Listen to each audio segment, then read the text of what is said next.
possible for people to join right now. I mean, but because we release it on YouTube, so that gives us an opportunity to reach out to more and more people. Good. Sure. Let's get started. Shabnam, are we ready? Yes, we are ready. I've started the recording. Okay, great. So welcome everyone to the next edition of Friday Fundamentals by Bombay Management Association. My name is Supriya Sachdeva and I'm the Honorary Secretary of Bombay Management Association. So today's session is about career planning. And when we say career planning, a lot of people think that it is only for students and kids. But what about us professionals? I mean, aren't we supposed to adapt to the VUCA?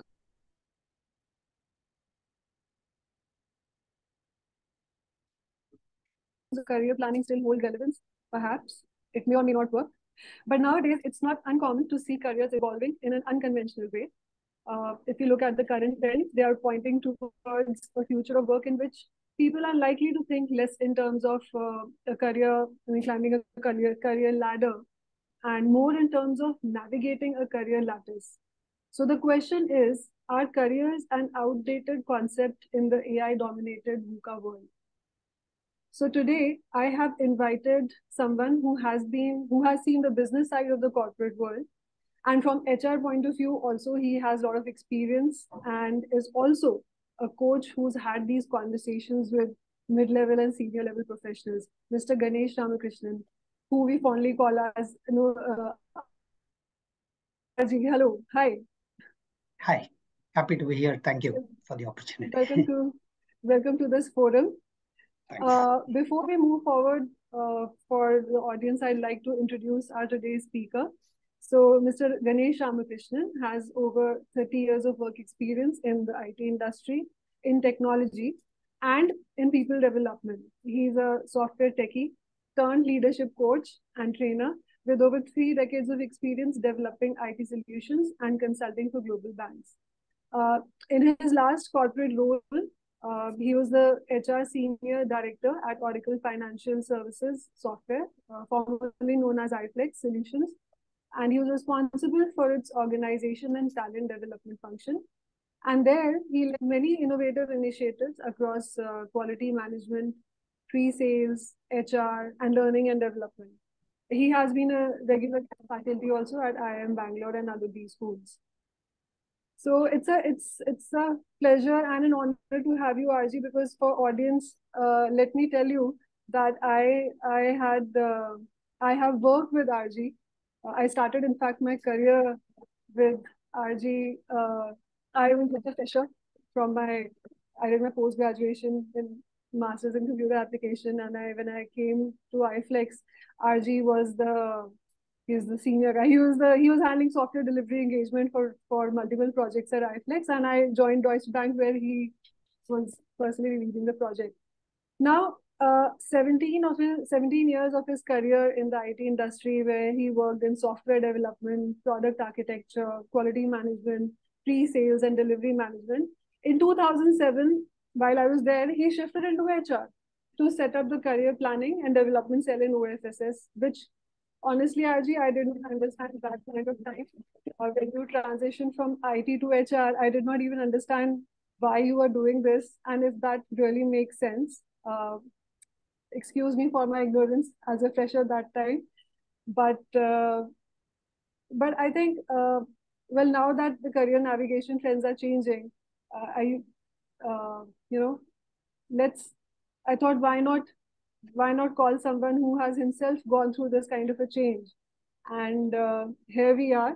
And I usually hand over the session to speakers in this forum, but then when the theme is so unconventional, why should we do things in an unconventional or in the usual way? So let's take a refreshing perspectives from our deep dabbler here by having a chai pe charcha with RG. And also, of course, we will be talking about how should one go about equipping oneself. So RG, my first question to you is that how did it happen? How did this transition happen? Was it planned? Because I don't think so. It didn't appear like that at that point of time. Was it easy? I mean, did you think of coming back? What was it? What went what did really happen that time? Yeah. So thank you, Supriya, for the nice introduction, and I'm really happy. And it's a privilege to be in this forum of Bombay Management Association. I've been a member for many, many years, and I'm still a life member. So it's a great organization, and this is the kind of continuous learning that I'm a big fan of. I practice it, and therefore I also dare to preach it to tell others about continuous lifelong learning. Uh, so this question that you asked me about how did you go from software to HR, it's one of the most popular questions I get asked when somebody knows about my background. And I really wish I had a witty, clever, and impressive answer. And I've been trying to find one without uh, moving away from the truth of the matter. But quite honestly, the real answer is that it's a combination of circumstances, uh, certain open-mindedness to explore, and having the foolishness and the foolhardiness and a little bit of courage to do something which is not as common. But I can tell you one or two interesting anecdotes which made me revise and become more confident in myself. Like, you do something in your career or you take a decision which is sort of significant, then uh, uh, you're not very, very confident that it is the right one. Any big decision in life, and career is one of the most important arenas. So quickly, I can just tell you that I have been lucky. That is very clear to me.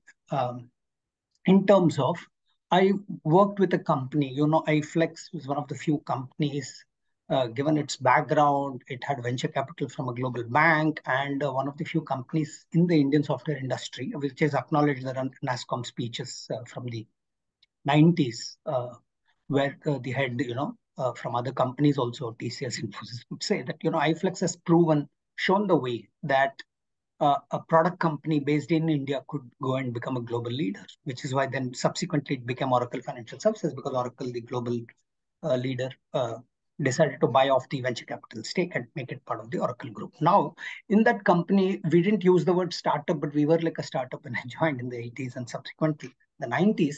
So I have moved and done different roles and got the opportunity, took on the opportunity and did that.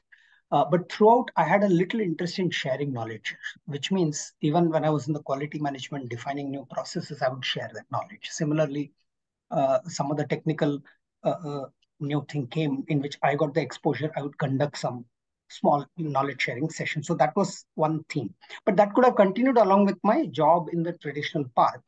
But at some point in your career, right, when you are handling different projects, it becomes purely people management, and my interest in psychology, learning, and experimentation uh, gave me an insight that I'm spending almost all my, any software person who has spent more than a few years managing projects, project management, and beyond that to delivery management, and anything beyond that, they will tell you it's only people management, right?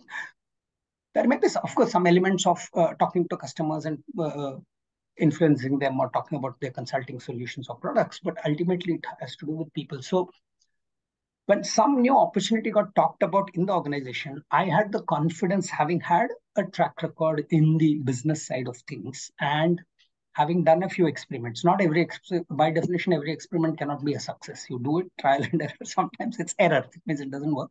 I had done enough of those slightly offbeat things that I had the confidence that if I go and I volunteered to say, I can do something. I've been talking I already spend my time and my long work hours discussing people's career concerns, and I like it. I've been reading on it. Coaching was not as popular at that time, but something like that was evolving, and I was very fascinated by that. So I just volunteered as something different, because otherwise the conventional path at that point of time for me would have been handle more clients, more people, more projects, and there will be more layers. So we at least got to interact, if you remember, a little bit, but I don't think, given my liking of talking to people from the who are entering the industry or at a younger phase of their career, I would have loved to spend even more time with you and many of your colleagues. But at that time, already the layers were there. And this was an opportunity. So I just volunteered, saying I can always come back to whatever is the normal thing. But the interesting thing I want to tell you is that two things I'll say quickly. One is I moved in December 2006, but unfortunately, I think the CEO was traveling. They wanted to send a nice announcement mailer because people knew me and I was doing something. And suddenly this happened. They set up a new career planning and development cell. Actually, I was told that you volunteered for it for the new initiative we have talked about, but it will be in HR. It's like, but it will be in HR. Like you, a software guy and everything. I said, okay, I've been in quality, I've done some pre-sales, I've been in this department, products, I've been in consulting services. It's my our organization. Literally, we spend our waking hours there. It's fine. So, under HR, that's fine. It doesn't matter, right?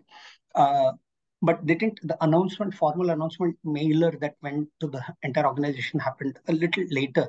So the day I joined, it was like one day I'm handling literally hundreds of software teams, people in teams, and then I have this new cell where I'm the CEO of the cell and I'm the lowest level new fresher kind of thing. So it was good fun. So I didn't have too many things right away. I had to define.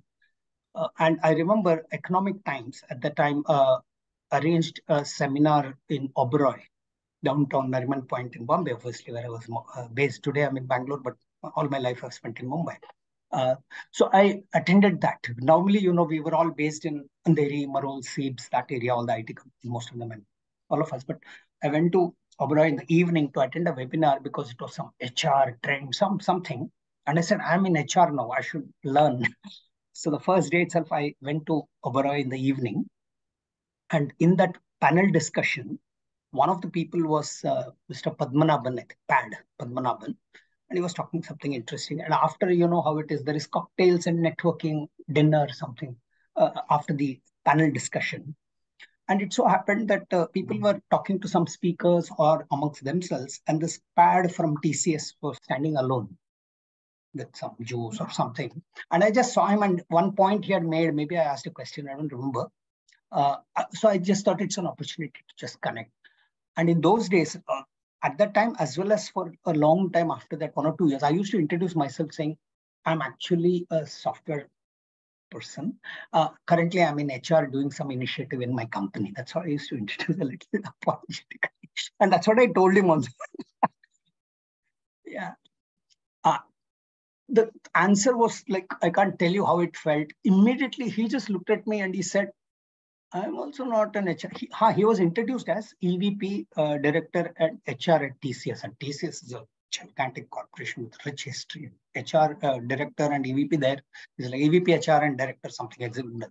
So he said, I'm also not an HR guy. I'm actually an operations person. But you know how it is at general management level, they shuffle you with portfolios and I'm doing. So it felt like, wow, here is this, very, very senior. Yeah, I think you're on mute, Supriya. I'm not able to hear whatever you're saying. Yeah. No, you're not audible to me. I hope I'm audible. Just now you began. Yeah. I think you were saying something. Yes. Yeah. It must have been very encouraging then. After that, I can tell you quickly that whenever I went, so one thing I did was I'm new, right? So there is this concept called beginner's mind, which is very important. And as you age or gain more experience and confidence, for most people, it is something that you have to work hard to keep it or to activate it. We have it inside, but all the experience and confidence and whatever we have suppresses it. So Paul Graham of Y Combinator, the angel investing incubator company, he calls it a beginner's mind, and many people have spoken about it. So I tried to adopt a beginner's mind at that time to say, I know I'm responsible for some teams and I took some general HR responsibilities subsequently, but I said, there are people with more experience in that domain. They may be my subordinates and subordinates, but it's just like anything else. You approach that with an open mind to say, the domain and you have the experience and the skills. I have the overall responsibility. I'm here to help you to do better, right? So that approach helped me. So I used to attend every possible National HRD network, which is one of the biggest professional bodies, right? NHRD or NHRDN. I used to attend. There was something called HR Infotech Association in Mumbai, Pune. Only HR people from IT software companies, they had an association. They would have some events and knowledge sharing and panel webinars, seminars, and so on. There was another very interesting group which I've been a part of, and luckily I discovered around the time, called More Than HR Global, MTHR. people would have heard of it if they're in HR, and even non-HR people come. So I got the opportunity. So I used to go, and what I found is that every third person I met and introduced in those industry events, they would say, I used to be in finance, then I moved to HR. I was doing something, then I moved to HR. So it suddenly looked like I'm not at all unique. What pride I used to have secretly or overtly, that I moved into HR, I've done something different. There are many, many people with equally interesting or even more interesting paths. So that means career navigation in an unconventional way was not really so unconventional even yeah. So that gave me certain insights by talking to those people, showing curiosity, and they also got it's a mutual thing. They also feel, oh, you also did this. Oh, how did you move? And what is easy? What is difficult? So easy, difficult. I feel some parts are easy, difficult, but because I used what is called the strengths philosophy. Hopefully, we'll get to talk about it more. It helped me calibrate for myself what path I have taken, what path I'm taking or could take. And many of my subordinates, those project managers and all those people, they used to call me and say, Arji, aap wapas kab aa rahe ho? When are you coming back to software or business? And I said, I don't know right now. I'm enjoying and let's see how it goes. And it went. And then when some senior people in HR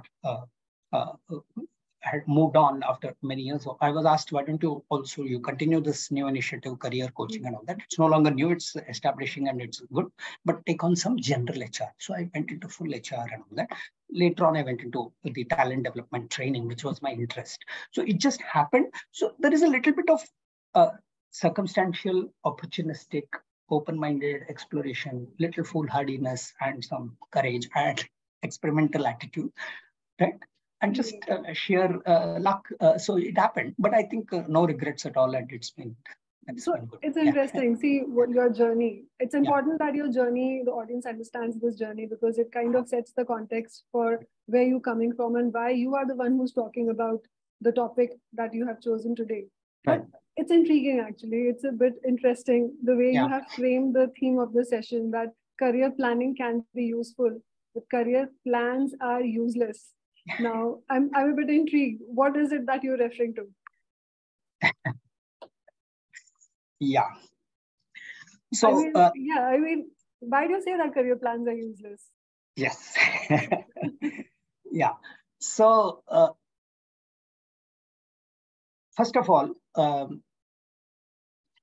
this title, it's a favorite theme of mine. And whenever I say it, I know some people or many people think it's, first of all, it's a play of words I borrowed from a very old famous quote, which is used in management leadership circles and especially in strategic management or strategy, attributed to President Dwight Eisenhower of the United States. So Eisenhower, in the context of war and military planning and strategy, has said, and many others have repeated, sometimes giving attribution or not, but he is certainly one of the first people who mentioned that plans are worthless, planning is everything.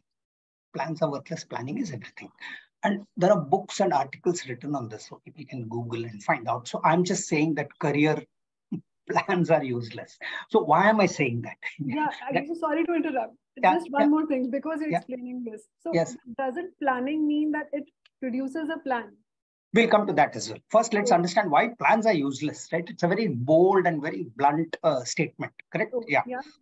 So first, let's tackle that. So when I say plans are useless, what kind of plan are we talking about? See, for many years, there has been this assumption, explicit, not just implicit, but explicit assumption, there are fixed categories of industries with a fixed set of available roles, job opportunities, and that will continue the same way for a few decades with some hierarchy levels, different in each company and industry, but within that industry and the company, it's stable for many, many years.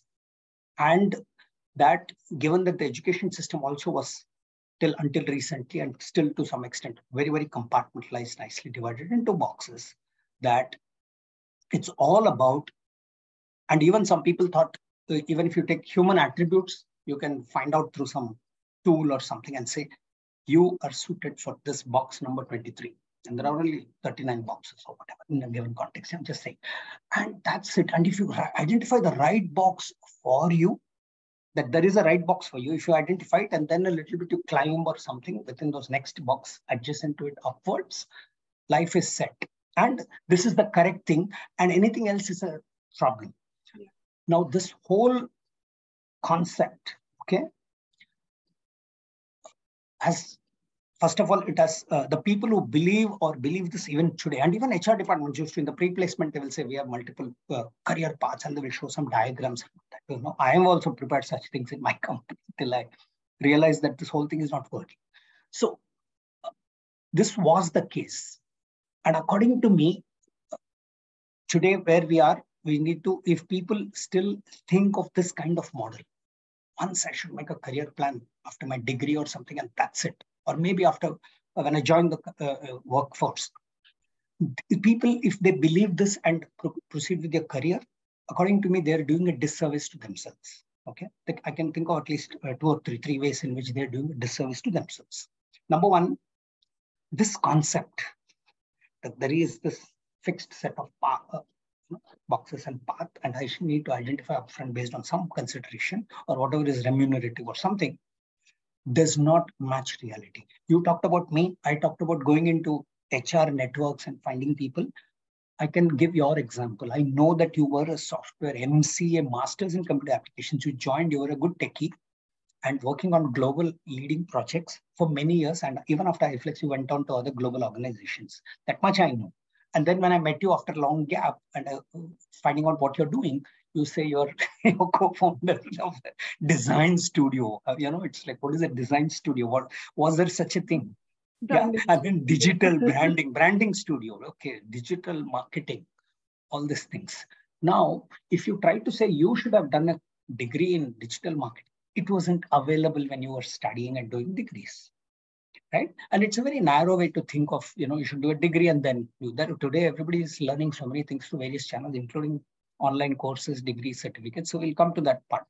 So first thing is, so it does not match reality. Talk to anybody, scratch under the surface of any accomplished person whom you look as a role model in any field. You'll find that their paths have been very varied and interesting, number one. Number two, this is out of sync with the, you mentioned about the fast changing world, VUCA world, volatile, uncertain, complex, ambiguous. And today, industry categories are getting, so is Uber a taxi company? Is it a software company? Is it a platform company? Is it a SaaS company, software as a service? What is it? They also don't know. Nobody knows. Governments also don't know. They're trying to regulate. And there are n number of examples, whether it's Uber, Airbnb, and so on. Or there's no black or white, is what you're saying. Not only black or white. We are talking of categories are for convenience. We make them, we change them. Is Amazon a retailer? Is it an e-commerce company? Is it a software company? Is it just a cloud provider, infrastructure company? These things are changing and evolving. People know this. Okay, so this whole concept of this whole career planning, the traditional make a career plan, is out of sync with the world we live in. So people who stick to it are doing a disservice. Third and last reason I'll tell you is that people who believe this are the ones, they may do well for some time as long as something is going on. They miss out on opportunities that can catapult or give freshness and boost to their career. This three I've told you. Now I'll tell you something else. In my experience, dealing with a lot of people who have come to me on their own for saying that, I would like to discuss. And because any coaching conversation career is confidential, they open up and I come to know so many things. And initially mid-level people came, some junior people came, but then senior people also started coming. So what I've seen, and I've confirmed this through my reading of other people around the world who are doing coaching, is that people who believe in this kind of traditional career plan mentality, they are the ones who plateau sooner, number one. Second, they are the ones who risk becoming irrelevant. They are a senior, some person, they have attained some level. And every day, every few years, now recently it was IT industry and all the global tech majors, suddenly they're laying off 10,000 people, 5,000 people. That's been happening in industry. It continues to happen. It will happen, right? That this kind of mentality, the people who carry that are the ones I have found are becoming irrelevant. People who are a little more flexible, adaptable, and the preferred word and Nassim Taleb has made famous is anti-fragile. It's different from robust. It is anti-fragile. You become stronger when there is adversity. Okay, so these are new mindsets to cultivate. We can talk about it later. how could one do that. But this is what I have found. And finally, this leads to a very rigid way rather than a resilient way, which is what they need to be, right? Anti-fragile is even beyond resilient. So now I've told you that it's not career plans are useless. Very blunt, strong word. No, I'm saying stronger now if you want. It is downright dangerous, right? That's what I'm saying about career plans, the way traditionally it has been talked about. Okay. So, like you said, you've already explained that. Again, I'm coming back to the same question. Planning, I mean, doesn't planning mean that it produces a plan? Okay. Yes, you asked that. That was the interesting, correct. And because I'm still trying to, yes, join the dots. Of course. Okay. And join the dots, connect the dots is a very nice phrase, even more made popular by Steve Jobs in his famous 2005 Stanford commencement speech. That is something also we can talk about later, because many times people say, how do you connect the dots? He says, and others say, you can only connect the dots backwards. But how does that happen? That's also interesting to talk about later and very relevant to what we are discussing here. Yes. So planning can be useful, or planning is indispensable. Eisenhower said, I'm saying planning can be useful. A particular type of approach, which I'm suggesting and all the experts are suggesting, can be useful. See, what is planning? You're absolutely right. Usually when we think of planning, we'll say a plan is produced. But produced means what? You either write it, draw it, or you tell it, or make a presentation, or write it for yourself somewhere. That is what you're talking about. So what are the actions, steps? Network is a bit sketchy. Are you able to hear me? Yes, we can hear you. Yes. All right. Yeah. Planning. What does planning mean, right? What do we do? We gather information, right? We gather some information. We try to have some kind of objective and to refine the objective or to confirm it or to attain that objective. We gather some information. We talk to people, we read, we reflect, right? We evaluate things. Isn't that what we do in planning? Then there are feelings and emotions. So we feel, is this dangerous? Any plan, even a small thing, when you're planning a tour, you say, will this be possible? Is it too much? Then you talk to somebody who has done it, right? So these are all the activities that you do, which involves thinking, speaking, gathering information, analyzing, using the information, prioritizing, all those things that you do, that constitutes planning. Planning is indispensable, of course. So I think if you're talking of career planning, people should go about and gather information. And that information is not knowing what are the 5 career paths available in my company, because there are no 5 paths. There are more paths than people in that company, and it is possible, right? It is possible. And many people, the successful people, that's what they do. Smart people, that's what they do, right? They go by whatever is known, and then they go and make it happen, a career path for themselves, what they want and what is best suited. So planning, that is why, is not useless at all. And yes, you're absolutely correct. Trivially, one can say, oh, you did planning for 1 hour or 1 week. How do we know? Because there is some kind of plan, like something output. But you should not worship that plan as a rigid, signed off artifact document, but rather as a small milestone as part of thinking. So for example, I'm sitting here, I just thought maybe if you ask some books, I should write down some name. I can recall it, but if I write it, I can show it and people will get the spelling, something. So I've written something, I've done something, I've jotted down some scribbling here and there. This is my preparation. But if I start saying, whatever you ask, I'm going to say, this is the next point. I don't have points like that, but suppose I had and I go, it's not going to be the best use of our time or the best way to respond to your question. Are you getting what I'm saying? Yeah. So that's the point about planning versus plan. Do not worship the plan. Make a plan. Plan is okay. The plan is just a proof that you have done one set of planning. Then you open your mind and in a VUCA world, you gather more information. Then there is no perfect information. You can't say if you spend 10 days, you will make the best perfect planning or plan produce. So you do it, then you talk to people, then in your company, the industry is changing, company is changing, or a new job opportunity or some other idea, entrepreneurship comes. right? Then you look at it, refine your planning. If you have done planning, you know which part is changing, and therefore you can do the replanning better. If you have not done planning, then it's all very shocking and you don't know what to do.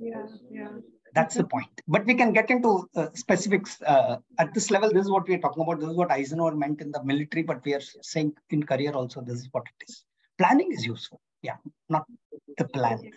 So there must be some frameworks or there must be some approach which one can take towards planning. So can you guide us there? Because at the end of the day, as you said, it is anyway important. We have to get there. But are there any frameworks or is it just random? You think of these things and then you just This is an important thing, and any important thing calls for some conscious, structured approach. And depending on, again, people's personality, some like very structured step by step. So I'll give both the flavors in terms of the philosophy or the conceptual thinking framework, as well as very step-by-step sources, right? We are not doing a workshop step-by-step here, but I can point to the resources which are easily available for people. Am I audible? Because I think the video looks, I'll just ping periodically. No, it's working fine. All right, great. All right. So many people would have already heard or they should know more about. In the last few years, there is this whole thing called design thinking, which has become one of the most preferred approaches to problem solving, to innovation in organizations and even at various levels. So design thinking is a problem solving methodology. That's what the experts say. It does borrow, and it has borrowed and came out of the tradition of industrial product design, out of creativity, innovation tradition, architecture design, and the software agile kind of processes, prototyping and iterative methodology. All these are part of design thinking, and it's very easy to learn about design thinking. People will find 5-minute to 1-minute YouTube videos to 1 hour, 5-hour free resources to courses to all that. Design thinking books, of course, are available, articles and so on, tutorials. Now, the two professors, one of the pioneers in this whole design thinking was Stanford University, Stanford Design School in the US, in the West Coast. And there, two professors, they said design thinking is such a powerful and useful method that you can apply it to career. And it became the most popular course at Stanford for Stanford Business School students and others. Then they had, just like I faced in my experience with when I moved to HR with the career planning, some executives, experienced executives in the industry, in the West Coast, in the US, they heard or saw parts of it and approached these people and said, what you're saying is not just for students, it's applicable to us. In fact, it's even more applicable to us because we want to design a fresh aspect to our career or explore something different laterally or in new areas or grow faster or whatever. So then they realized it's useful for everyone. And like most things, knowledge sharers, they eventually wrote a nice little book. I'm just trying to show it so that everybody can see the name. Or is it readable? Can somebody just read what is written there? So I know. Sorry, I was on mute. So Designing Your Life. That's the name of the book. Yeah. Yes. By Bill Burnett and Dave Evans. Yeah. Yeah. Okay. So the author name is not very important because Designing Your Life is a very famous, that's the title of the book, Designing Your Life. They have very clearly given why and how and very step by step with plenty of examples of real people who have applied, because they've literally talked to thousands of executives and students in Stanford, a very competitive place. So, so it's not simplistic guidance. It's very, very sophisticated in terms of how career thinking has to change and how design thinking can be applied. So they talk of, when you say prototyping, how can you prototype a career? Can I go to a job and then leave? Some people do it, but obviously that's a very costly way to do. That can't be recommended practically to the audience here. Why don't you take a job, jump, and then if it doesn't work out, go to another job? That's not practical. But within your own organization where you have established some credit, first is do well. So this is beyond what we are discussing.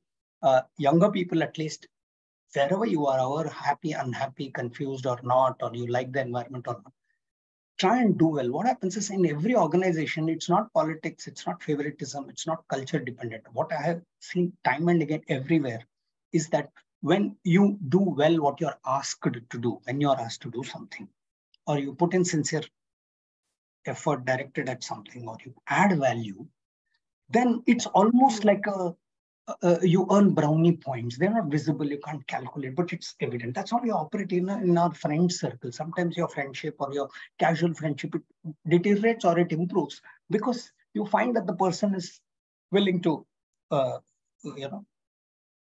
adhere to certain norms and be mutual, enter into a mutually enriching relationship, right? Same thing even in the organization. Be sensible, be smart, do well, whatever it is. And then what happens is you get certain privileges. So many times people used to say, oh, you're in the organization in iFlex, that you have spent N number of years, whatever. Sometimes they told it when I spent 10 years, then 20 years, whatever. Okay. They'll say, oh, you have spent so many years, you are able to do and get away with certain things. Partly true, but partly I've also received reprimand or I faced consequences, faced the music at various levels. So, and then I fine tune, right? And then I fine tune and then go ahead. That can be applied to anybody. So you earn the privilege, and then you can experiment within own. Volunteer for things. Do something additional instead of just working hard and late hours, which is unfortunately the norm in the corporate world. You spend extra hours, but on something new which you can try out. They give very practical examples.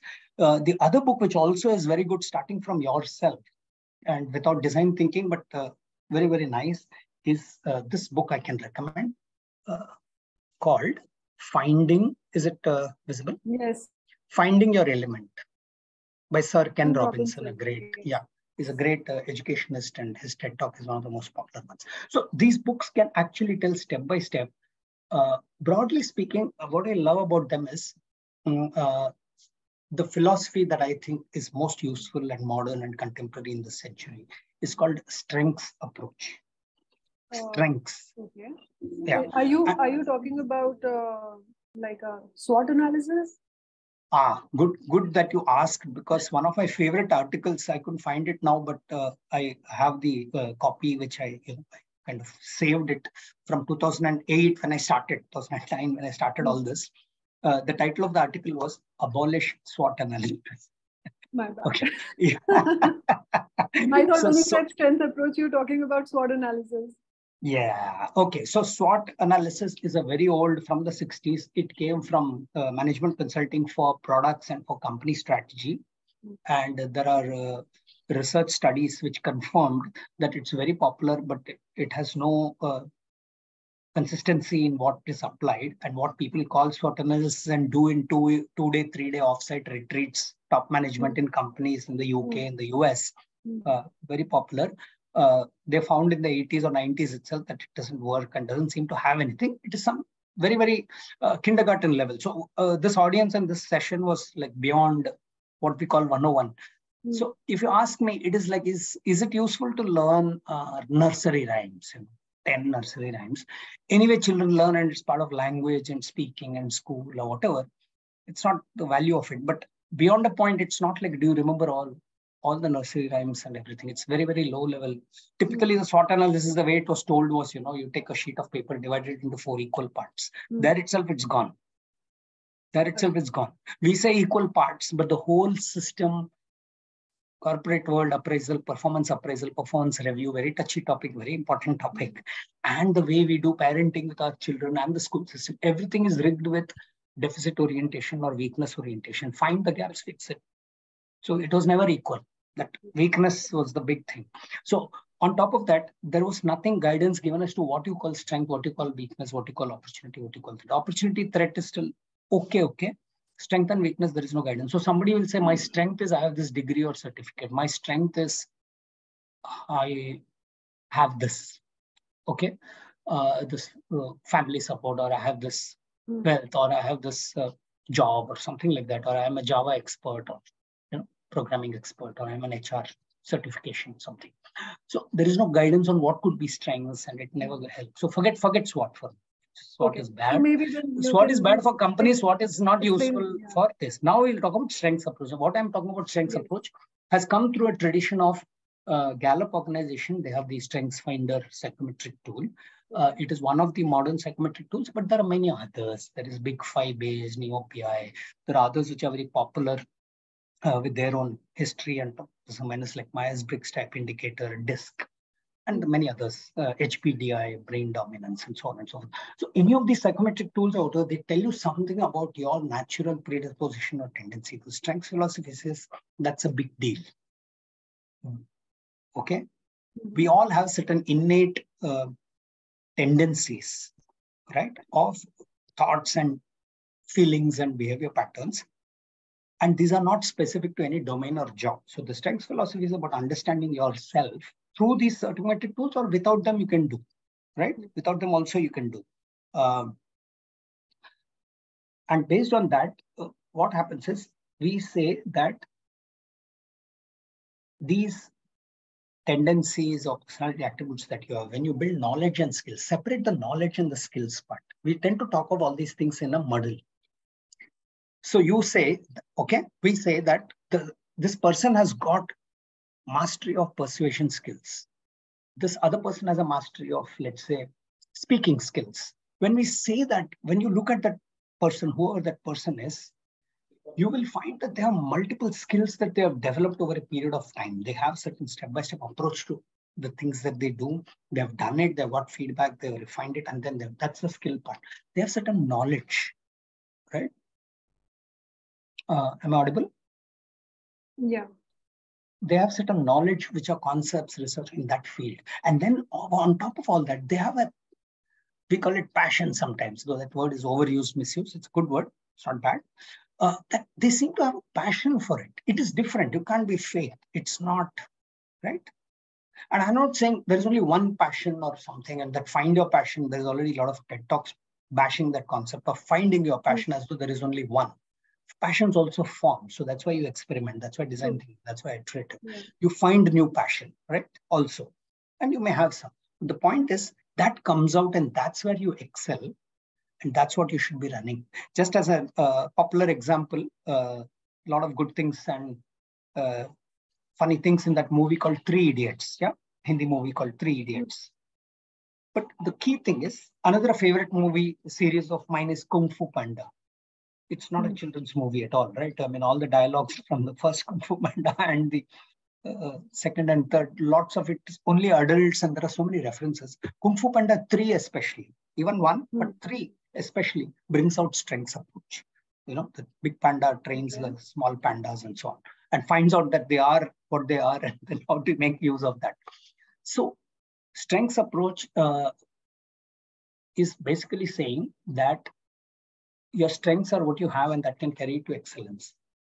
And the way we talk about weakness, we can get into that as a separate 2 minutes on.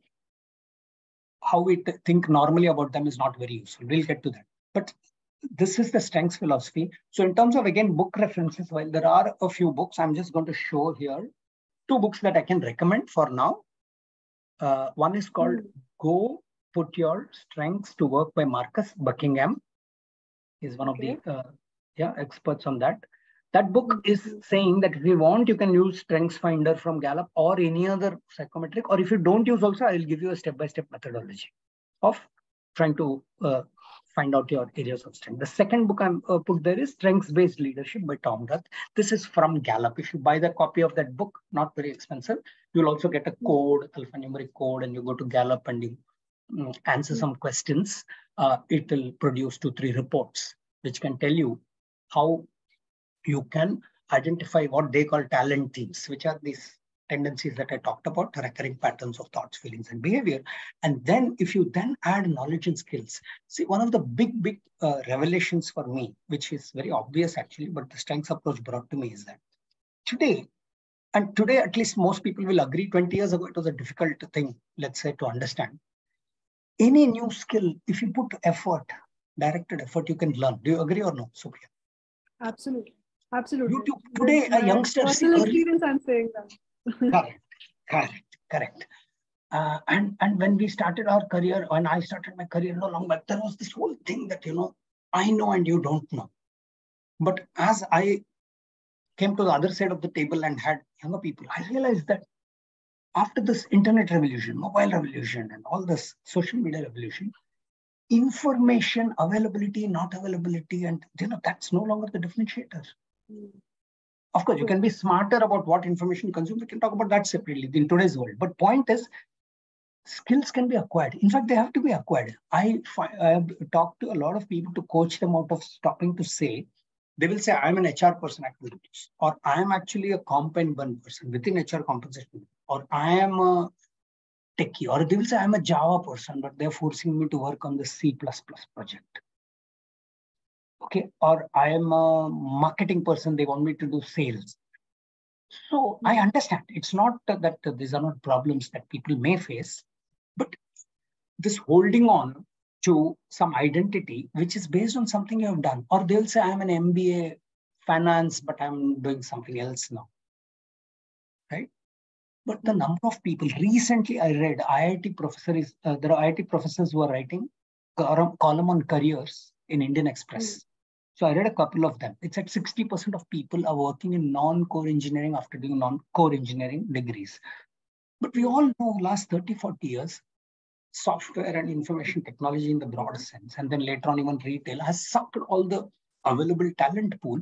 But this has happened many times in the past. Now there are bigger industries, faster changing, which will happen. Supply and demand. You cannot blame the person. And newer roles also.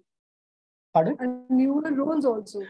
Absolutely right. Newer roles, right? Who is this digital branding and online social media evangelist, YouTube influencer, Insta influencer, right?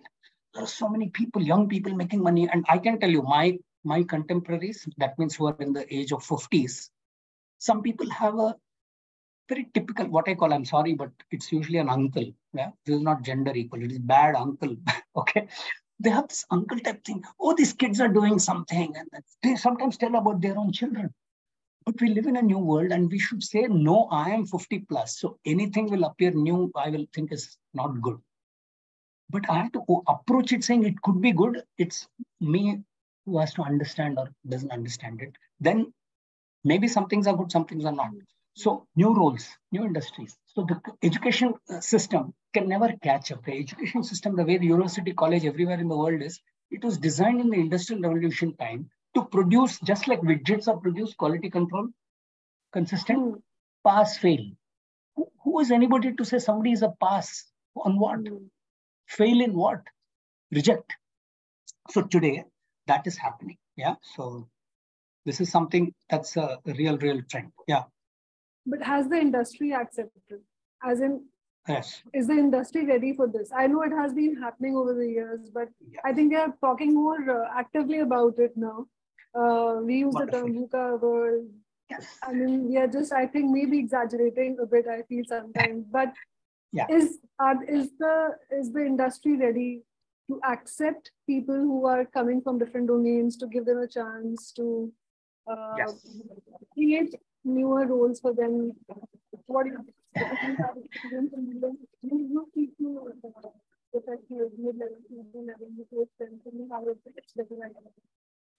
Yeah, can you repeat only the last sentence? The voice just went away. Last part. I'm saying that you have been coaching professionals at a mid and senior level. They must be going through transitions themselves. Yes. Or maybe keep expressing the desire or maybe the need of the hour. That's fine. That's the story from our side. What we wish to do, where we are coming from, what is interesting for us. I've been doing this, but I want to go there. That's fine. That's what is from my perspective. But what about the industry? What is there? The industry with the what's there also? Correct. And it's a very important question what you're asking. So we have to be practical, right? When people want to look at some of these things, many people know about some things, but they are curious, some resources they want to explore. There is always the practical aspect of one's profession or earning and taking care of financial and basic needs, as well as matching my thing, right? So we've not spent time. I'll just show this thing quickly because people would have either seen or they can explore more. This is slightly bigger, so I don't know how readable. Is this visible? You'll have to move a bit in the center. I can see one, no, a little further away. A little further away. Yeah, okay. So what I enjoy doing, what am I good at doing, and what is the demand? Okay. And also there is a label. There is a label on each of the three overlapping circles. So one is my interests. What I enjoy doing is my interests. Yes. Overlapping with, if you could just move it a bit up, I can't see the label for the, okay. And then I have aptitude. What am I good at doing? That's a good question to ask. And I can't read the third one, opportunities, of course. What is the demand? Yes. So what do I enjoy doing? What is the demand? And what is my aptitude? So these are three overlapping circle, aptitude, interest. So Ken Robinson says aptitude, interest, and opportunity. Many people might have seen a four circle version where they separate out what's the demand. I just called it demand, or what the world needs, into what the world needs and what is economically viable, or things like that. I feel it's unnecessary complication. And then they also label some parts of it as passion, vocation, avocation, and hobbies, and something like that. I find that it's useful. And then the center is called ikigai, Japanese word for what makes you get up in the morning and go. Or Ken Robinson calls it the element. Okay. But that's obvious. Okay. If all three can match, then you're having strengths and you're playing to it. Right. Because strength is not something you're merely good at, right? It makes you feel stronger. So when you use your strength, you should feel stronger rather than weaker. Most of us, all of us actually, can do many things well. We can get good at many things, but we do it through willpower, effort, learning some skill. That doesn't become our strength necessarily. It's just that it's a good thing. I'm good at something doesn't mean it's my strength. My strength is something that makes me feel strong. So it's very granular and it's very personal and nothing to do with Java, software, HR, or that. That's why people are able to move and successfully move across so many careers and industries. And nobody needs to lock themselves. Coming back to your question on industry, I'll just tell you. So this is like a framework that you can use. And the most interesting part, if you see, and maybe later on you can get into it, is that strength comes when you enjoy and you're good at or getting good at and can be good at. And then how to find what is in demand is your iterative experimenting and finding, so that more and more of it can come into your job. And if you only enjoy something and you have demand for it, you can then say maybe you should learn something. And if you're already good at something and there is demand, but you don't enjoy much, but that still pays the bills. So that's why I put some rupee dollar sign there. So this is like a framework. Now industry, instead of arguing or making a point, I'll just share some facts. Okay. In recent years, Google, Deloitte, Ernst Young, and many big companies, big employers have repeatedly said they are no longer going to go with Ivy League or degree MBA engineer, but look at people's actual skills and change their hiring methods. Now, to what extent they have done, I don't know, but when legitimate newspapers put that as headline and they tell they have been doing it, you have to believe that at least pockets of it and many roles they've started doing it. It's real serious. When Coursera came and after that edX came, which is free, MIT, Harvard courseware and so on, Stanford collaborated, people, literally millions of people are getting millions of online courses, certifications. There are many other companies in India and abroad with online courses and so on. And many more hiring people have mentioned in the interviews and their HR seminars on the topic of hiring for specific skills. So it's no longer about credentials. Credentials are one of the minor interesting things. Earlier, we used to worship on credentials. Do you have a degree, this topic from this kind of university or this college? And then do you have the certificate? Now we're saying then only you have the scope to do anything in life. So the thing is, now, while it may sound to some people, or some people may think this is a very new and offbeat concept, I can assure you it is most definitely not. So a few facts on that. Number one, when I moved to HR, I used to buy management books, psychology books, and technology, whatever books. But I also bought some HR kind of talent management books. So there's an Accenture think tank book from 2008. Why 2008? I moved to HR. I remember I got some award for some. We used to get award for best faculty, only one person in the company, and I won it. And then they used to say you can buy 15,000 worth of books. And in those days, 15,000 worth of books was like absolute treasure. The only problem was in Bombay, we had to keep it in the house and get scolded for buying even more books. Yeah. Point is, I bought this Accenture think tank talent management book. And in that, they mentioned that mass customization of careers will become common very soon. They mentioned it in 2008. Mass customization, which means everybody can customize their career and it will be available to everybody in the, and that's how HR has to redesign. It felt like a new concept. When I spoke to my colleagues, they said, I don't know what it is, sounds very interesting or whatever. So that was 2008. There are concepts, those who are interested in real hardcore concepts fundas, that Protean, Protean, Protean and boundaryless careers, slightly related to two different concepts, was talked about in the 70s and 80s, and academic research was done that this is how things will be in future. And the essence of it is that people will make their own careers and have multiple careers beyond the boundaries of industry and education. They predicted that this will happen. Charles Handy, British management guru in 1981 said, in future, it will be, people will be identified or only look at themselves as a portfolio of skills which will be constantly changing. And they will go into entrepreneurship and project-based roles and full-time jobs freely move. I myself quit iFlex in 94 and rejoined in 96, and I was doing entrepreneurial something then. Then I've quit now and I'm on my own. You're an entrepreneur after corporate jobs. I know at least 4 of my close friends who quit job after 10, 20 years, 15 years, started entrepreneurship, did 1 or 2 companies, sold off or whatever, and then they've gone back to job. There is no stigma. People are getting recruited. These are facts. Yeah. With this, yes, are we ready? Absolutely. So the message is, don't go by what is written in the old textbook or the way people of my age talk about careers. Go explore yourself, be bold, and believe that many new things are possible. And the younger people, as usual, are anyway doing it. They don't care. Yeah, and many of my friends, children, they say he or she wants to take a gap year. Oh, she's doing psychology, but she wants to explore music. I say more power to them. Let them do it. If you can afford, yeah, great. No, guide them as to, and they're doing it on their own. They're building life skills, right?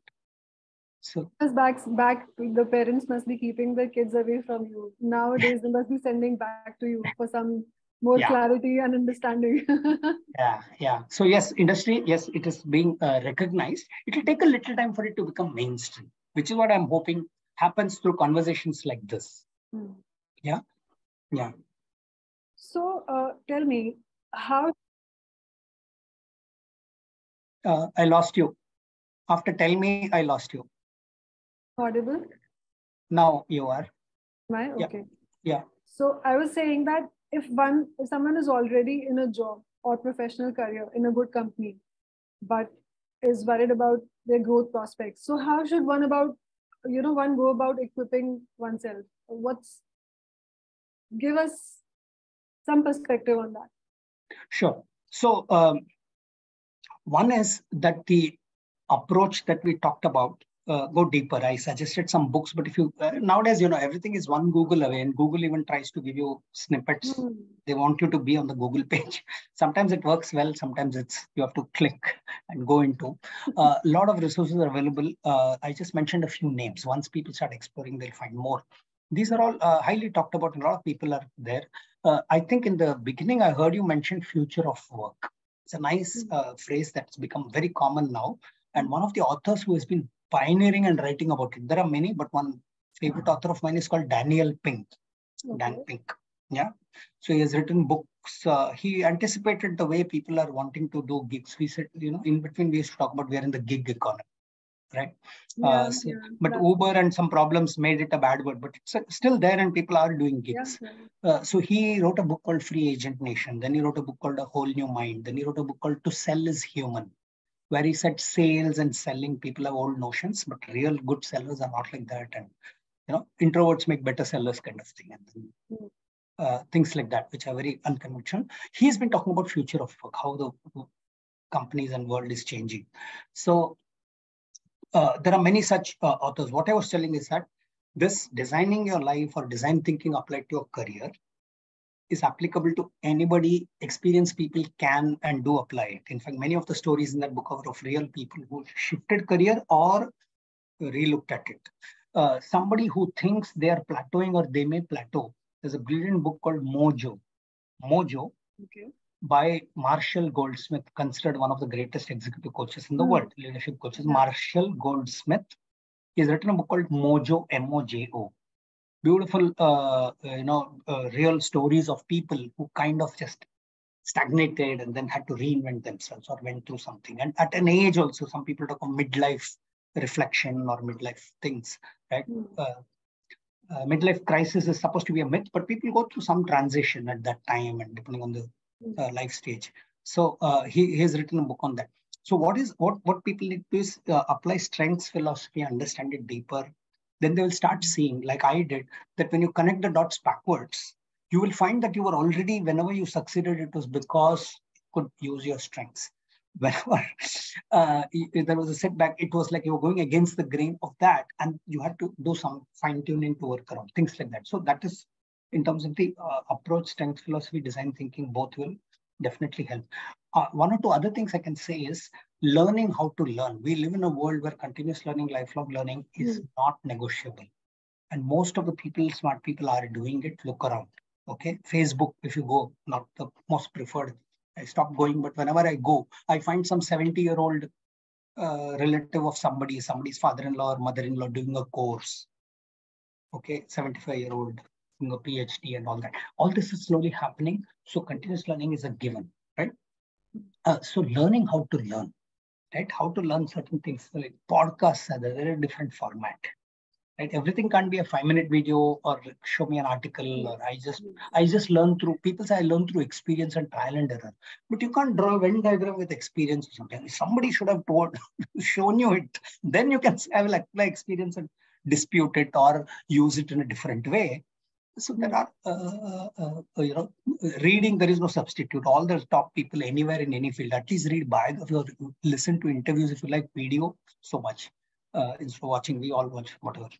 TikTok is banned, but there are equivalent to YouTube shorts and Insta reels or whatever, fun videos and things. At least watch some interviews of people who have done something, who you look up to. You'll find that they will talk about reading and all these things, what they do. So coming back, learning how to learn. And when I say learning how to learn, it's also learn what you learn. Learn mental models and frameworks. So this Venn diagram is a career framework. It's a model. It's a way to look at it. It's not right or wrong. It can be right. So learn that rather than get caught in news. Many people are consuming news and, today's outrage, tomorrow's outrage, and getting caught in all this doesn't matter to us or our career. So spend at least some quality. People say they don't have time, but it's just that their time is occupied with some things which they could easily replace. It's all about prioritizing. Yeah. So there is Atomic Habits, the famous book, and also a lot of resources online about inculcating and replacing old habits with new habits. Right? Everything they're hacking. The companies are hacking it with social media and the tools to attract our attention. We can instead hack ourselves, our own brain, with this new habits research to replace and start consuming good content, reading habits, fitness, whatever, mental wellness. All this is becoming very important. So with these approaches, people can then find more opportunities, new opportunities, keep themselves a little more open-minded that, yes, this is possible. Last point, there are a few skills. When I say skills, remember I told you skill is not whether I like doing or not. Skill means there is a step-by-step. If I do this, I can accomplish a particular thing, right? So for example, public speaking or speaking to somebody and explaining or teaching something is a skill. Regardless of whether you like, don't like, you're currently doing, not doing, whether you have 3 years experience or 30 years experience, everybody can improve delta. Suppose my teaching skill is one level, I can go up. Many people say accounting, finance, I don't know anything, my head all goes away, or some numbers and money related, I don't know. Technical people tend to say, it's very easy to pick up that knowledge a little bit of skill, easily. Okay, then persuading people and influencing. Ultimately, leadership, whatever different models and literally hundreds of models and thousands of books and everything, it boils down to influencing somebody. Look, if in this audience, suppose there are 20 people here and one person changes something based on something they heard you or me say, we have influenced them. Now, multiplying that is also leadership. It is not based on the position or whatever. Or if somebody asks a question or shares something and then that influences you or me or somebody else, that is also leadership. So leadership is kind of influence. You can improve your persuasion skill. Now, unfortunately, we have hitherto been referring to them as soft skills. Oh, soft skills training, right? So in many technical companies, they'll say, this HR is sending me for some soft skill training. I hate it. The thing is, let's not call them soft. Soft seems to be something bad and easy to just throw away, and hard is real skill. Actually, the hard skills have become the commodity, and the soft skills are making all the difference. Ask anybody with more than 5 years. That's where you get an edge. That person got promoted because they talk very well. So if you say they talk very well, you're not going to improve your communication and presentation skills and persuasion skills. So they should be called life skills or core skills or real good important skills. You can improve so many of these things. Start that, and then doors will open opportunities. Obviously, you can improve your networking skills, your branding. People think that I'm an introvert. I don't go to parties. I don't this. The best networkers in the world, time and again, research has shown, are not extroverts at all in personality. Okay. Even on that, I can tell you one of the interesting books is called Networking for People Who Hate Networking. Some Deborah, somebody. I've just seen a video and read about the book, not the book. Well, I haven't read that book, but I was a part of that. And there is that networking is not for me. And since I'm a book lover and I like people who read books, I like people who write books, I like talking about books, I like people who talk about books, I will recommend for people some of my, two of my, I already mentioned one, two more I will recommend for networking, these two books. One is the most famous book which made people, including Never Eat Alone by Keith Ferrazzi. Author name doesn't matter, it's a famous book, Never Eat Alone. Second is Working Out Loud. It's a very new book. I can share with you the person who we were interacting with, one of the topmost people. Deutsche Bank you mentioned, John Stepper. He has written openly, he wrote on a blog that he was this highly successful banker technology guy, and suddenly his role became redundant. He had two children, wife, whatever, 2 or 3, I forgot. Okay. He wrote about it openly. And I said, John Stepper, he was the boss's boss with whom we were dealing with. I've met him a few times. And then he was like this high-flying American, fast-talking New Yorker, smart guy. He got basically laid off, but he was told you can find a role within the company if you find. Then he found he was a managing director handling some big technology things in the bank in Deutsche Bank. He found something to do with knowledge management and he did some research. So he was doing literally a side kind of role. But he tried to do it because he had no other choice. And suddenly he realized he doesn't have a network. He's not been doing networking. He's been dedicating job, loyal employee and all that, working hard and smartly growing, suddenly became. So he found some concept which he elaborated. Now it's associated with him because he did a lot of explanation called Working Out Loud. That's why I recommended that book. Amazing, practical, very easy book. I literally read it like in a couple of days because it's just stories about this and his own story. And he's now an expert. He gets called to Siemens. He goes to New Zealand, Australia. He goes to UK, wherever travels to talk about working out loud. They're doing it within companies. They're doing it outside companies. So people who think that they are introverted or shy or something else, don't do networking. This concept working out loud is a very good one. Yeah. So that's my. No, I actually agree with you about networking. And in fact, that is one way even I got so much confidence in making a choice where, of course, moving out from technology into marketing, it's not a very obvious thing. But networking is, I think, and as you said, introverts think that it's not their cup of tea, but actually if you go step by step and you end up meeting such interesting people, you get different perspectives, you learn about different aspects of life. Unless you get out of one clear zone, if you take off your blinkers, go out, meet people, understand what is happening around, that is one of the way to understand. And in fact, I'd like to add, and this comes from my personal experience, is if you are like, because the question was around if someone is already in a job or a professional career in a good company, then how does they equip themselves? So I'd also like to add from my personal experience that if you get involved in firm-wide initiatives, which is beyond your usual role, I think that gives a very good exposure, not just to, I mean, of course, your soft skills, as they say, it's an interesting way to improve that as well. You are not just doing the designated work, but you are meeting people across different functions and domains within your organization. That's a very good way of getting exposure. And and there's another aspect which I feel was missing in my part, in my life when I was transitioning, and probably you can talk about it, is having a mentor. I mean, finding a mentor. What do you Yeah, think so lots of hooks. So we should also try and let people decide where they want to dive deeper and ask questions after this, maybe. Yes. So okay, so what we'll do is we'll talk a bit about this mentor. And mentor. Let me just quickly tell you, because I think they play a very important role in this kind of undoubtedly, career navigation. Right. So mentors play a very big part. Even in literature, the word mentor itself comes from some whatever Odissi, Telemachus, whatever, I forgot the exact story name. But even in Ramayana, our own tradition, old literature, Jambavan had to remind, right? Jambavan had to remind Hanuman what he's capable of, right? So mentors play a very big role, and mentors are different from coaches. Technically, mentors are somebody who has trodden the path and who can actually help you navigate. Whereas coach can be anybody who can play a kind of a sounding board and a role in helping you discover your own thing. There is also an overlap, coaching, mentoring. Managers, leaders should do a little bit of both. Now, mentor. So somebody says, I am not lucky, I don't have a mentor.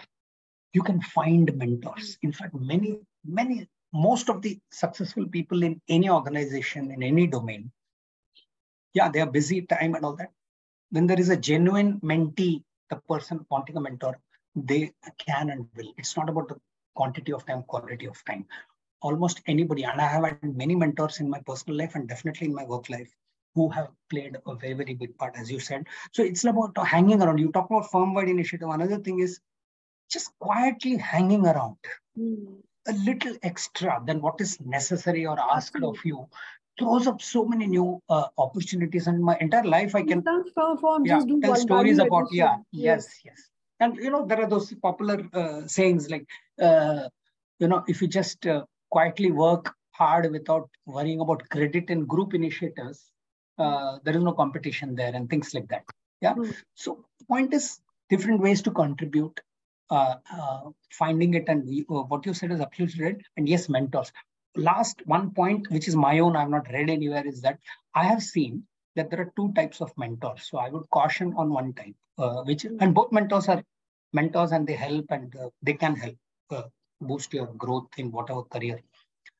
But one mentor is of a type, I would say, is the what we call my bab culture, or the godfather. I will take care of you kind of thing. I am the ustad, or I am the powerful person here, I'm senior. I will take care of you. And there is an implicit or sometimes an explicit demand of exclusive loyalty kind of thing. Now, you may feel it to your mentor, but this kind of taking care mentorship, I have seen many people succeed or even grow fast with that. But there is always that Damocles sword hanging of that loyalty or that mutual thing or that godfathership. Like, something that person gets irrelevant in the organizational context or in the business, or something happens, very silly personal thing, and the relationship starts when you're dropped because you've only relied on this loyalty factor. It's not a purely healthy mentoring relationship, but a little bit of these things. People get dropped, then they find that they can only work with that. This is the place where I find if that mentor moves to another company, they have no choice but to go to that company and hope to find a job again under them. It works for people, it's fine, but it's a little sad and not the most common thing. The real mentor, and most mentors are good mentors, they care, look out for you, but they point out certain things. They can be blunt. Unlike coaches, they can just tell you do this or don't do this. Coaching usually is much more, let the coachee discover. Whereas a mentor-mentee, mentor can say, I'm telling you do this, go and contact this person and avoid this. Things like that. So good mentors, it's a kind of a mutually enriching and great relationship. I have again been lucky enough to hang around, find mentors or be a mentee and go and seek out. Sometimes it doesn't work, but find a mentor with whom there has to be that compatibility. And you can find mentors outside the organization. If you go to certain industry events, especially now, we are aware that women need a lot of support. There are women mentoring networks all over the place in Bombay, Bangalore, everywhere, all the cities and everywhere. So there are networks available. You just need to connect with the right people. So very important point, no doubt. Yeah. Great. Yeah. As you said, I think we should also tune into our audience here. And in fact, so we have a question from Kavita Gupta. And if Kavita is there, if she can ask the question herself, even that is fine. Would you like to come online, Kavita? Yeah, hi. Hello. Hi. Hello. Yeah, okay. Yeah, Ganesh. Yeah. Hi. I did happen to attend some of your training before in iPlex. Oh, okay. I can't see your face, so I'm trying to recall. Maybe, I'm in a bad state right now, so won't put on my video. Okay. So basically, my question is regarding I joined after 10 years of gap. So facing quite many challenges right now, seeing my age as well, culture also, now the level at which I have joined is quite below my age only. And there are people in my team who are younger than me, but the skill set which I am having right now basis that their expectation and everything is far more So how to go by treading through the path and being on a safe position and grow also. There are quite many responsibilities right now also. Means I have a kid also, I have to see other things as well.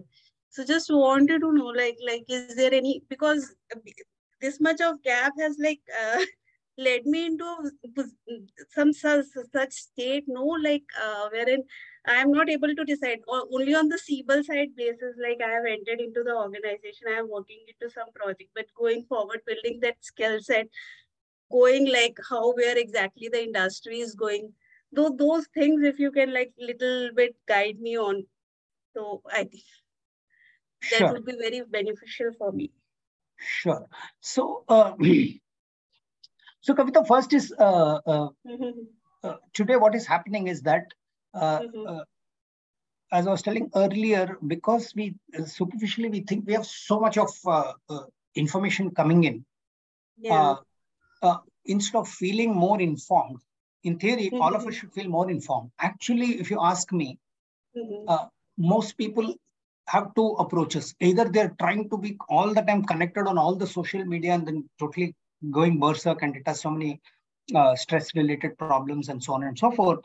Or most people I know, they say, I'm not on Facebook. Even I say I'm not on Facebook. I don't log on. I don't do this. I'm only on Twitter. And things like that. But yes, some kind of digital, rationing and whatever we need to do. But what is happening is some people are saying, I've given up. Things are changing so fast. I don't want to know. ChatGPT, what happened? And then some controversy happened. Within a week, some whole world is changing. So they give up. Now, that is not a healthy or a good thing. You can read analyst columns. You can read something which is not news headline so that you're also up to date.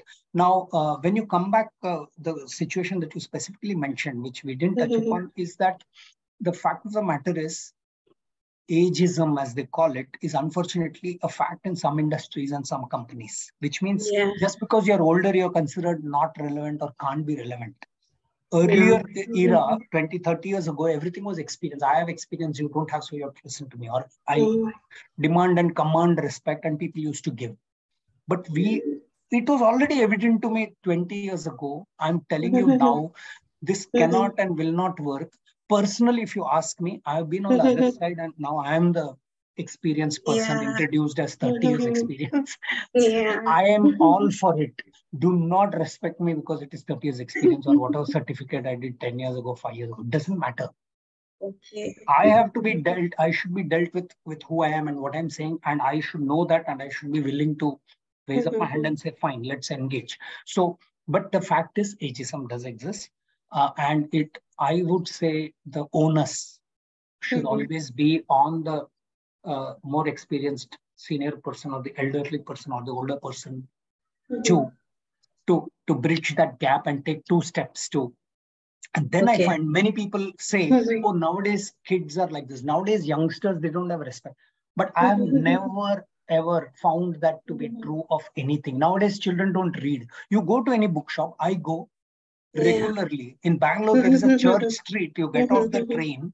Like me, people take the train to avoid the parking problem and go, and there are 9 bookshops there, huge ones. Yeah. And filled with young people.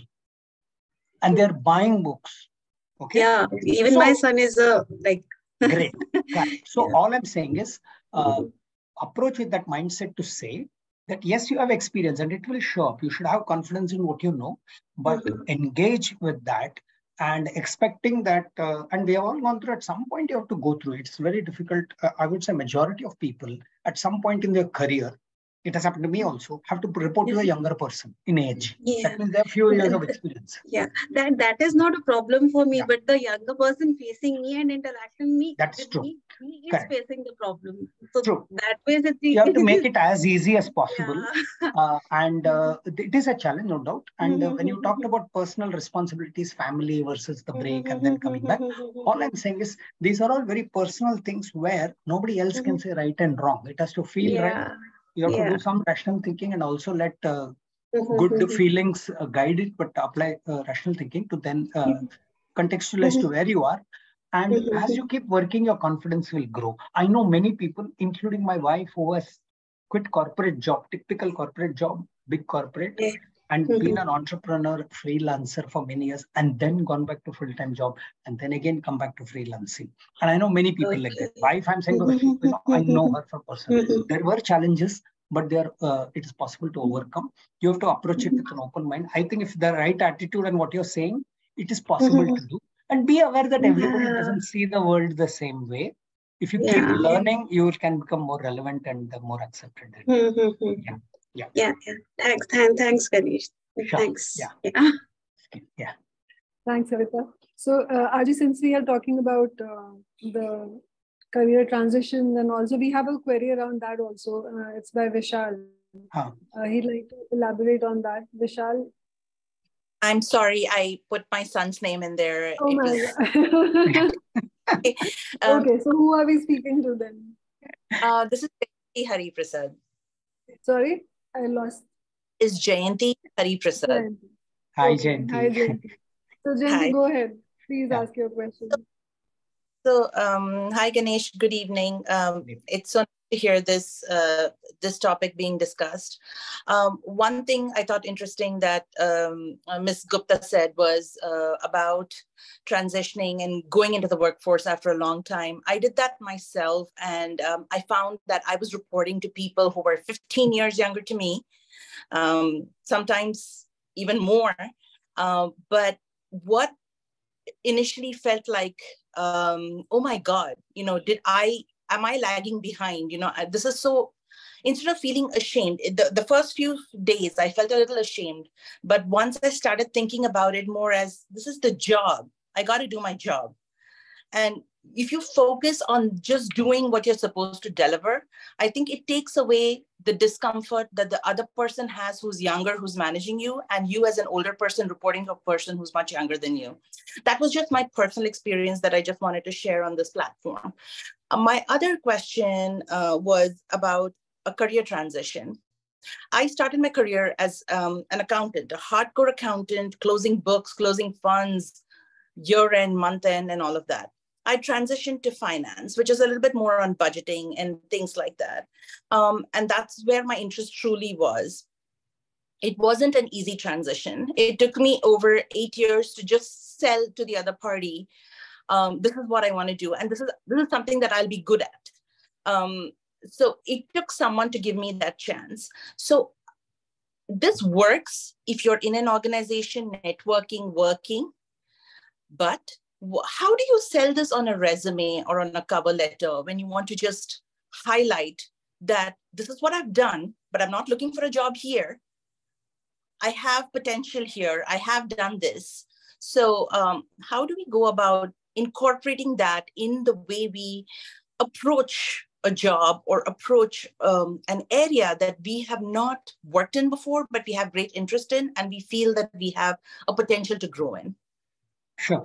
So first of all, yeah, Jayanti, thanks for adding useful personal experience-based points to what Kavita was discussing earlier.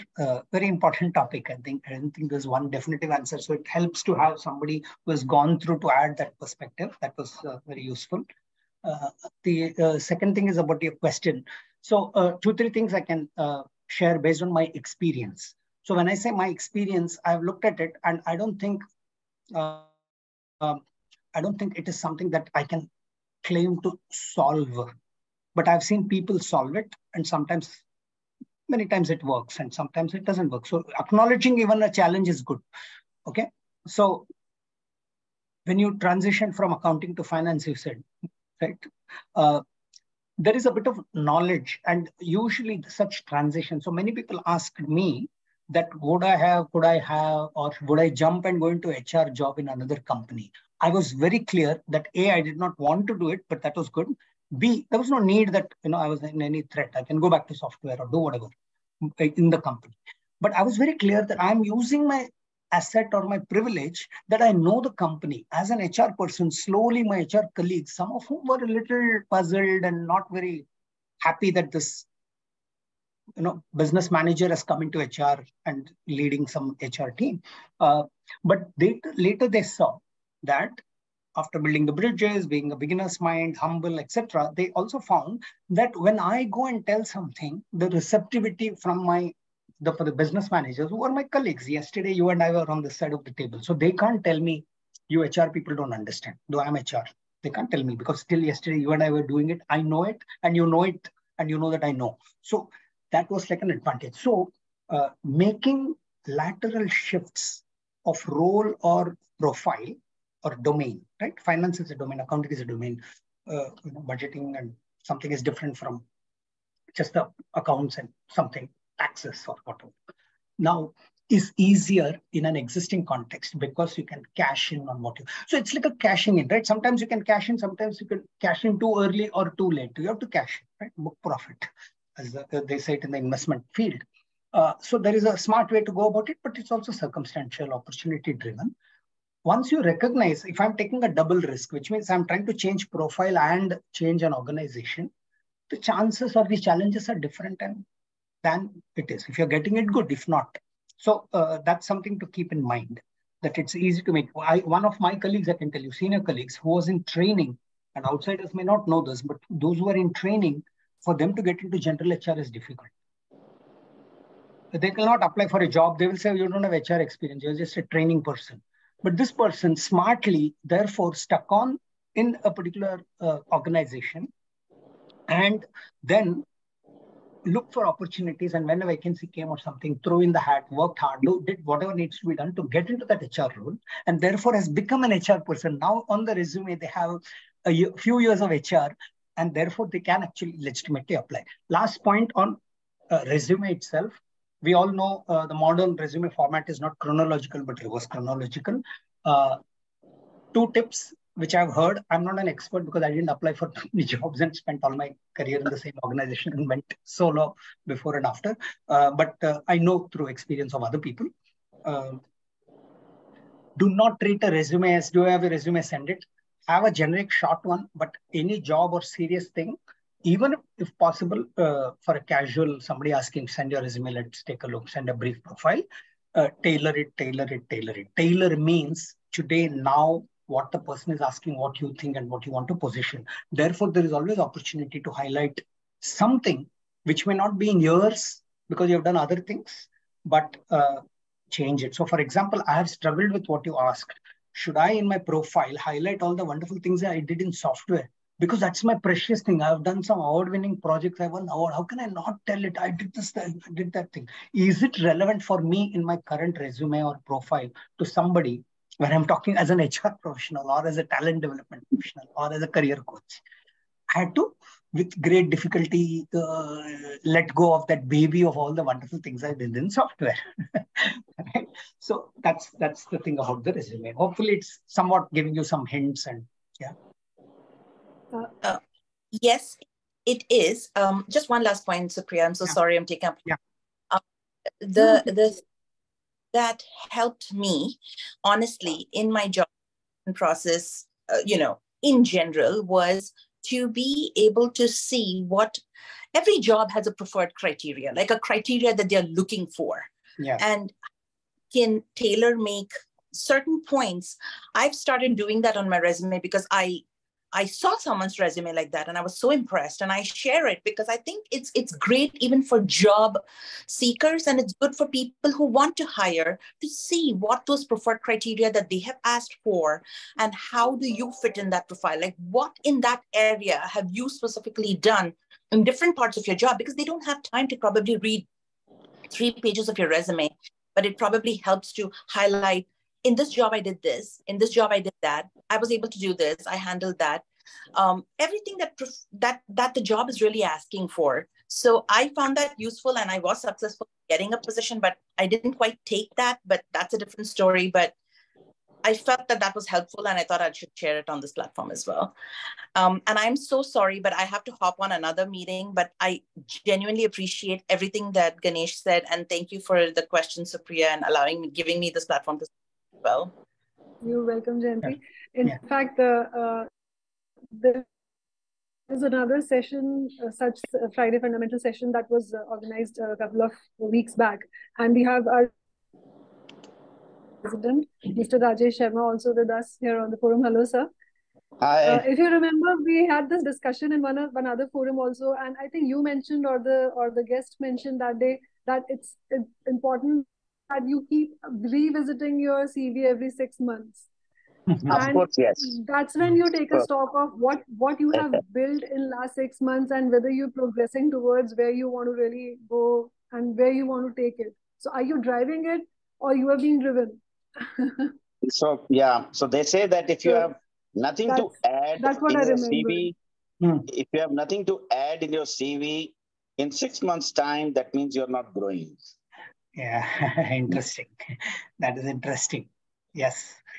Then it leads to things like tips, like for everyone who is there on the call, you have to do some form of journaling. You can do it in your phone, notepad, or in a paper-based first thing in the morning or at night or randomly whenever.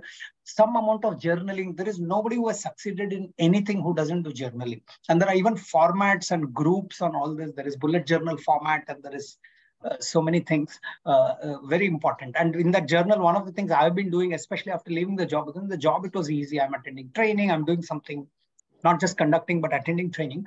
I have made sure that every year I am able to say around Christmas time, end of the year, did I invest time and money and effort to go through a structured learning program? So I did a program on note taking, on which I'm already a kind of a well-known notes taker. Called Building a Second Brain. There's a book by the name, and there's a course, Building a Second Brain.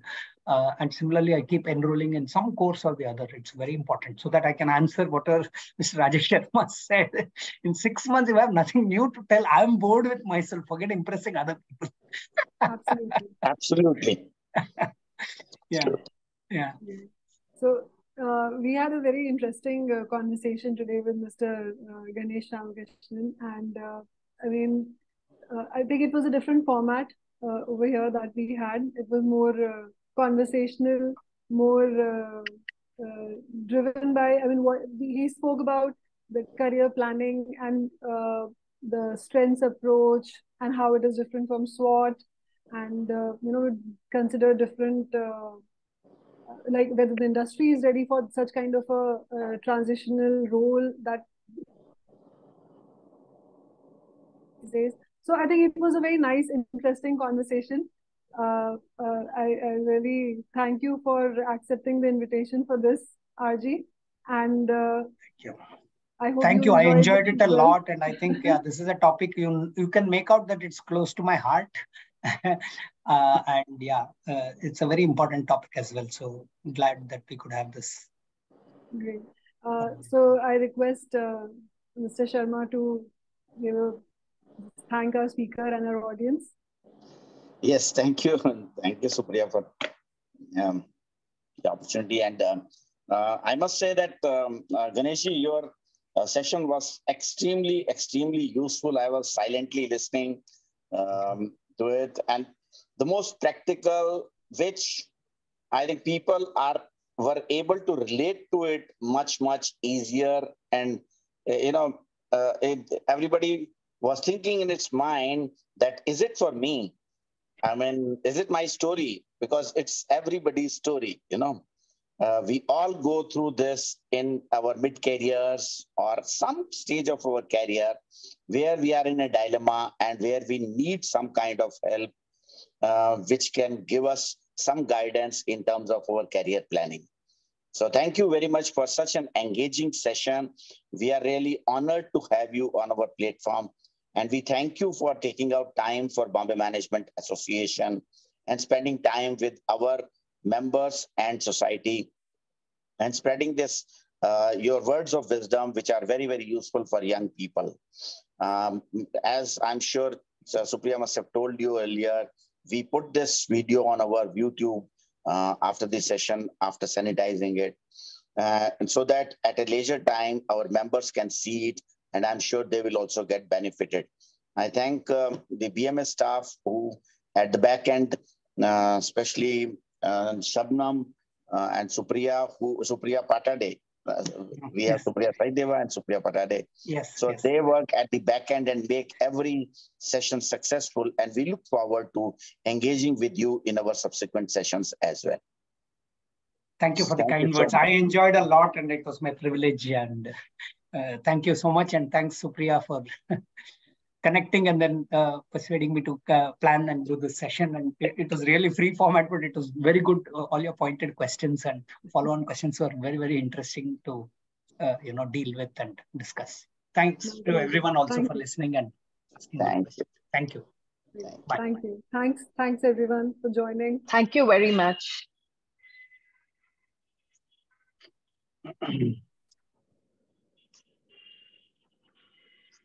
Shabnam, we can stop the recording and end the call. Thanks a lot, Shabnam. I think I troubled you a lot. Thank you very much, Thank you Arji. so Always much. a It was a pleasure wonderful session. Yeah, thanks, Rima. Thank you to hear that. Thank you so very much. Yes. Take care. Hey, well done, Ganesh. Well done, Supriya. Hello. Hey, great, Sandeep, to see you. Thanks. Hey, well done. I took some notes, man. All right. Yeah. Thank you. Thanks. Yeah. Thanks for joining. I'll end the session now. Thanks. Yes. All right. Thank you. Thanks. Bye. Bye.